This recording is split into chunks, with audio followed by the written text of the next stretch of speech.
Thomas, dia menyebut dia, ya Tuhan dan Allahku.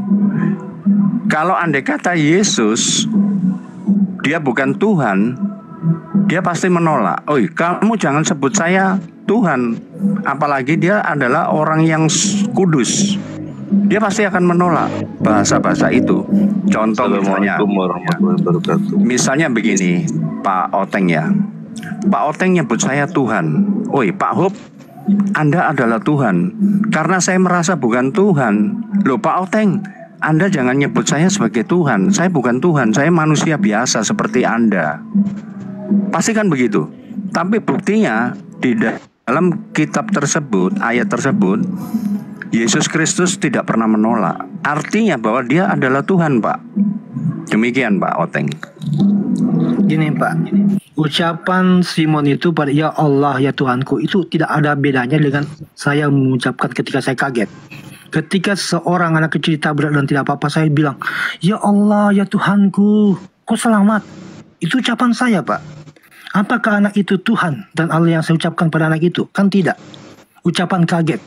Ucapan kaget Simon ketika melihat Yesus itu tidak mati, karena menunjukkan bukti-buktinya bahwa dia tidak apa-apa. Itu bukti ucapan kaget. Bukan artinya dia mengucapkan itu bahwa dia Yesus itu Tuhan dan Allahnya.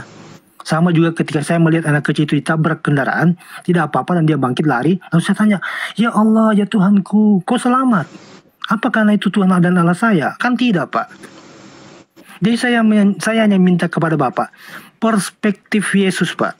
Perspektif Yesus, karena Yesus mengatakan Yohanes 17 nomor 3, hidup kekal itu engkau mengenal Allah satu-satunya Tuhan dan aku utusan Tuhan. Itu penyampaian Yesus Pak. Dan saya temukan itu, pernyataan Yesus juga mengatakan bahwa dia diutus hanya kepada bangsa Israel. Ini artinya diutus. Bahkan Yesus mengatakan seorang utusan tidak sama dengan mengutus. Kenapa engkau mengatakan aku baik? Hanya satu yang baik, yaitu Bapa. Hanya satu Bapakmu yang ada di surga. Nah itu menunjukkan bahwa dia berbeda dengan Bapa. Kalau Anda mengatakan dia anak Allah, perspektif anak Allah itu memang berbeda dengan orang Yahudi Pak. Bagaimana perspektif Yahudi tentang anak Allah itu? Tentu saya sudah tanyakan pada orang Yahudi, apa itu anak Allah bagi mereka. Bahkan Maria sendiri di dalam Lukas 1:44, dia menyebut dirinya hamba. Jadilah seperti kehendakmu ya Tuhanku atas hambamu ini. Dia tidak menyebut dirinya sebagai anak. Nah ini yang saya tanyakan pada Bapak. Perspektif Yesus Pak. Jangan sampaikan itu Simon. Karena Simon itu saya lihat itu ucapan kaget.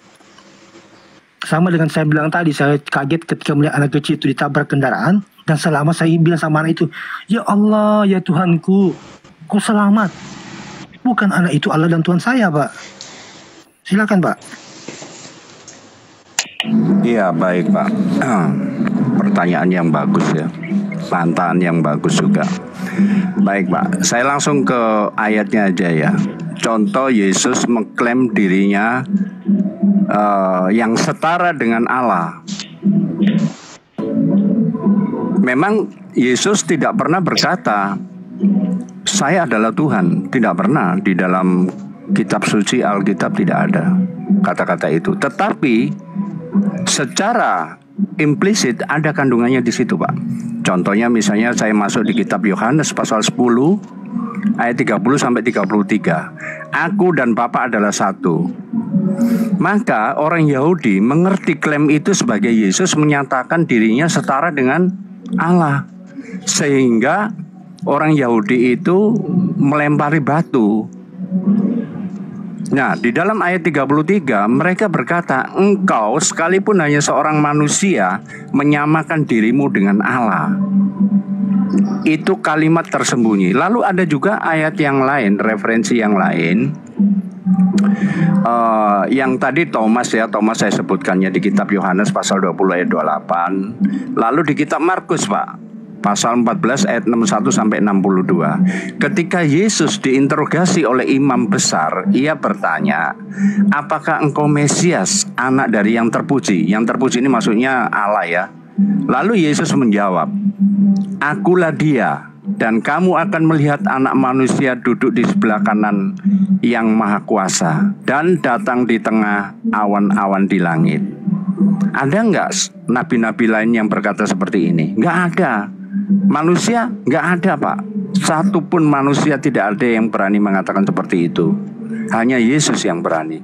Itu menyatakan secara eksplisit bahwa dirinya itu adalah Allah. Demikian Pak Oteng. Ini Pak, ucapan Yesus tentang Mesias itu kan itu artinya orang yang diurapi Pak. Di dalam pemikiran Bapak atau perspektif Bapak ada ketuhanan yang diurapi Pak. Orang Yahudi mempunyai konsep Mesias karena Tuhan janjikan pada mereka. Jadi konsep Mesias ini memang hanya untuk bangsa Yahudi, bukan untuk semua manusia. Karena Tuhan menjanjikan pada Daud, dari keturunannya lah akan bangkit Mesias, keturunan Yehuda. Makanya kata Yesus, keselamatan datang dari bangsa Yehuda. Keselamatan ini kepada bangsa-bangsa Israel. Karena bangsa Israel ini bangsa tegar tengkuk, bangsa degil, bangsa yang tidak mau diatur oleh Tuhan, bangsa yang tidak percaya adanya Tuhan, bahkan meminta bukti-bukti Tuhan itu ada. Makanya Tuhan menunjukkan mujizat-mujizatnya pada bangsa Israel. Nah, pernyataan Yesus tentang Mesias yang mereka nantikan, ini kan jadi aneh Pak. Kalau memang orang Yahudi menunggu Mesias yang mereka nantikan, kenapa mereka menolak Mesias itu? Tapi itu bukan poinnya Pak. Mesias di sini dalam pengertiannya orang Yahudi bukan Tuhan. Tidak pernah mengatakan Tuhan itu akan menjadi Mesias yang mati untuk kita. Tidak ada ajaran seperti itu orang Yahudi Pak. Makanya saya bertanya pada Bapak, anak Allah itu apakah itu Allah? Orang Yahudi tidak pernah menyatakan anak Allah itu Allah. Karena banyak anak Allah. Yeremia anak Allah. Yeremia anak Allah. Efraim anak Allah. Yeremia 31:9. Israel anak Allah. Keluaran 4 ayat 20. 20 ayat 4. Kan semua itu anak Allah Pak. Bahkan di Ibrani 1 ayat 6 ada anak sulung di mana semua malaikat akan menyembahnya. Nah ini kan menunjukkan bahwa anak Allah bagi orang Yahudi itu bukan Allah itu sendiri Pak. Sedang Yesus sangat jelas sekali menyatakan bahwa aku, Bapa itu berbeda dengan aku. Bapa lebih baik, Bapa lebih besar. Itu sangat berbeda pengucapan Yesus. Makanya saya selalu tanyakan pada Bapak, tekankan dari perspektif Yesus. Karena aku dan Bapak satu tanpa Roh Kudus. Itu bukan perspektif Tritunggal Pak. Melupakan Roh Kudus. Nah perspektif Tritunggal ini ajaran dari mana Pak? Karena Yesus tidak pernah mengajarkan Tritunggal. Itu yang saya minta. Maka Bapak jelaskan, Yesus ini perspektif dari Yesus. Itu yang saya minta. Tapi Bapak mutar-mutar.